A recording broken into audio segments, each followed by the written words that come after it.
अब आपको दिखाते हैं मध्य प्रदेश छत्तीसगढ़ में आज क्या क्या हुआ। आपका शहर आपके रिपोर्टर में आपका रिपोर्टर बता रहा है कि आपके शहर में क्या हुआ, मध्य प्रदेश में क्या हुआ, छत्तीसगढ़ में क्या हुआ, जान लीजिए। साल 2025 में फोर्स को नक्सल संगठन के खिलाफ ऐतिहासिक सफलताएं मिली। साल 2026 की शुरुआत में भी फोर्स ने नक्सल संगठन को एक बड़ा नुकसान पहुंचाया है। आज बीजापुर और सुकमा में हुए दो अलग अलग इनकाउंटर्स में फोर्स ने कुल 14 माओवादियों को ढेर कर दिया है, जिसमें कोंटा एरिया कमेटी का सचिव मंगड़ू भी शामिल है। बीजापुर और सुकमा में हुए मुठभेड़ में फोर्स ने कुल 14 माओवादियों के शव बरामद किए हैं। बीजापुर जिले में हुए एनकाउंटर में 2 माओवादी मारे गए हैं, वहीं सुकमा जिले में हुए एनकाउंटर्स में 12 माओवादियों को सुरक्षा बलों ने ढेर किया है। जवानों को मुठभेड़ स्थल से भारी मात्रा में गोला बारूद मिला है, साथ ही AK-47, इंसास और SLR जैसी बड़ी ऑटोमेटिक राइफल मिली है। सुकमा में फोर्स ने जिन 12 माओवादियों को ढेर किया है उनमें कोंटा एरिया कमेटी का सचिव मंगड़ू भी शामिल है। मंगड़ू शहीद एडिशनल SP आकाशराव गिरपुंजे की हत्या में शामिल था। सरकार ने 31 मार्च 2026 तक नक्सलवाद के खात्मे की डेडलाइन तय की थी, लेकिन जिस तरह से नक्सलवाद के खिलाफ बड़े ऑपरेशन लगातार जारी हैं, उसके आधार पर लगता है कि 31 मार्च 2026 से पहले ही नक्सल संगठन पूरी तरह टूट जाएगा। नए साल के अवसर पर राजधानी रायपुर में रिकॉर्ड तोड़ शराब बिक्री देखने को मिली, जहां राजधानी वासियों ने 31 दिसंबर की रात करोड़ों की शराब पी ली।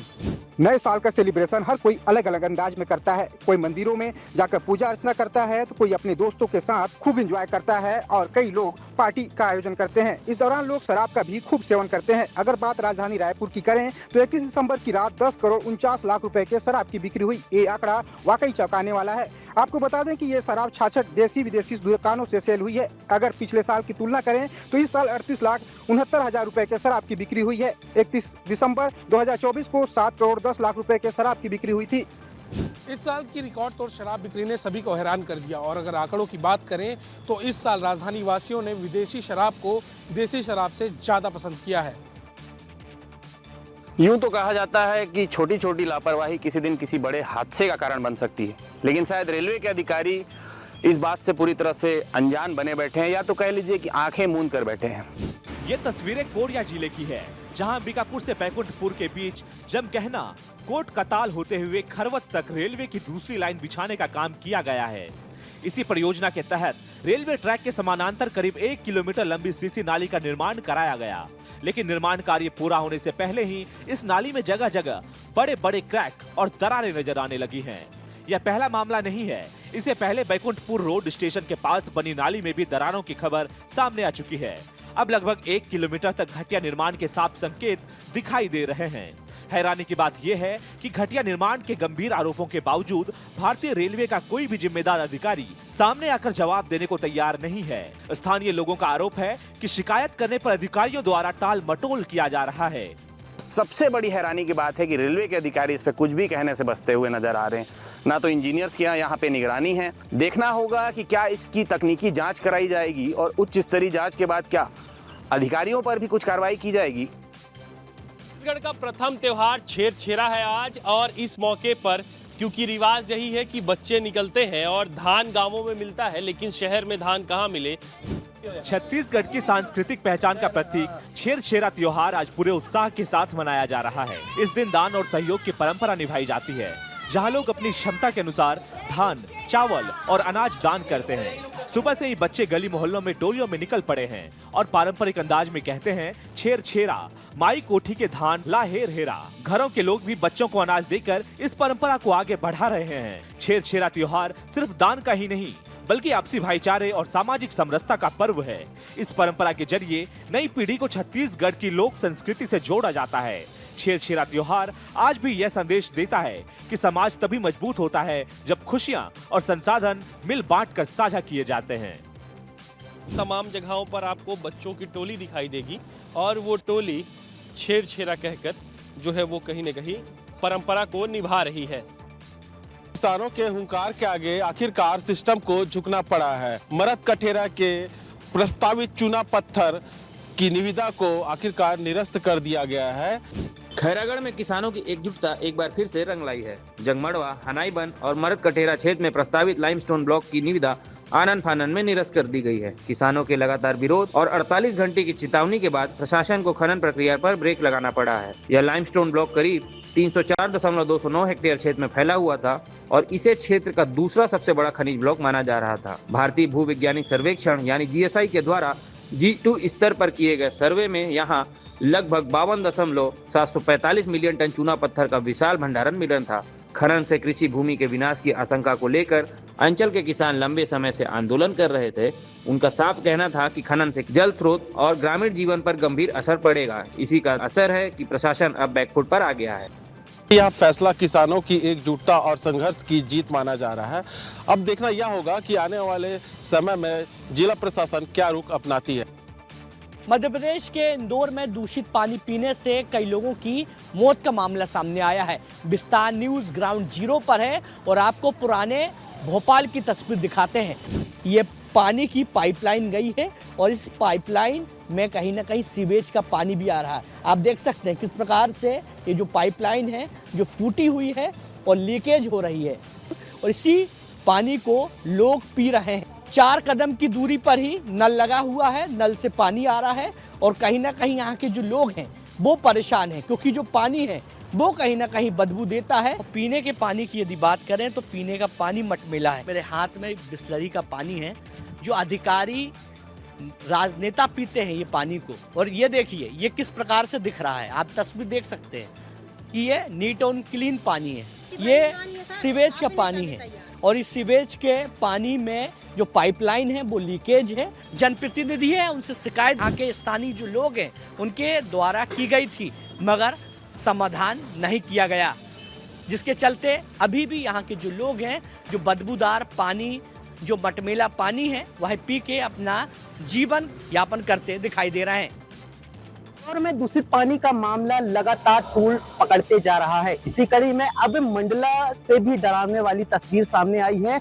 ये तस्वीर मंडला के अंबेडकर नगर की है। यहाँ नलों से आने वाले पानी को देखकर लोग सिहर उठते हैं। नलों से साफ पानी की जगह मटमैला और बदबूदार तरल पानी निकल रहा है। लोग दहशत में हैं। शिकायतें फाइलों में दबी हुई हैं। हैरानी की बात तो यह है कि अंबेडकर नगर के वासी पिछले 2 महीने से लगातार नगर पालिका का चक्कर लगा रहे हैं। लिखित में आवेदन दिए गए हैं लेकिन प्रशासन के कानों में जूं तक नहीं रेंग रही। स्थानीय लोगों का मानना है कि जमीन के भीतर पाइपलाइन कहीं न कहीं फूट चुकी है जिसमें सीवरेज का पानी मिल रहा है, पर लीकेज को ढूंढने की जहमत अब तक किसी जिम्मेदार ने नहीं उठाई है।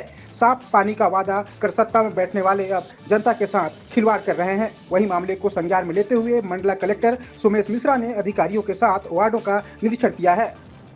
निश्चित तौर पर कलेक्टर ने तत्काल अधिकारियों को फटकार तो लगाई, लेकिन सवाल यही उठता है कि शासन प्रशासन लापरवाही का नतीजा आम लोगों को कब तक भुगतना पड़ेगा।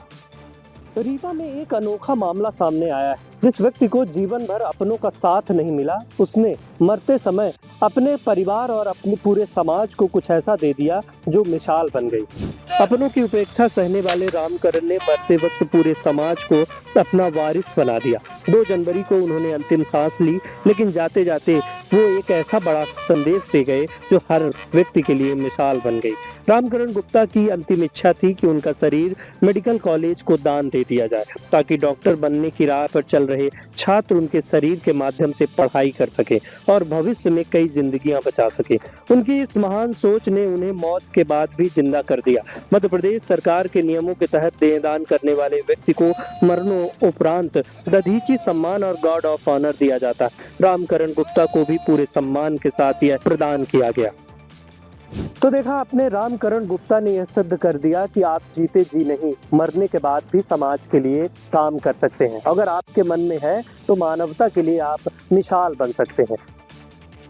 कड़ाके की ठंड, तापमान 12 डिग्री, लेकिन आस्था ऐसी कि कोई भी बाधा इनको रोक नहीं सकती। नव वर्ष के स्वागत में यहाँ पर ओमकारेश्वर में श्रद्धालुओं का सैलाब उमड़ रहा है। घने कोहरे की चादर में लिपटी तीर्थ नगरी ओमकारेश्वर, सुबह से ही तापमान करीब 12 डिग्री दर्ज किया गया।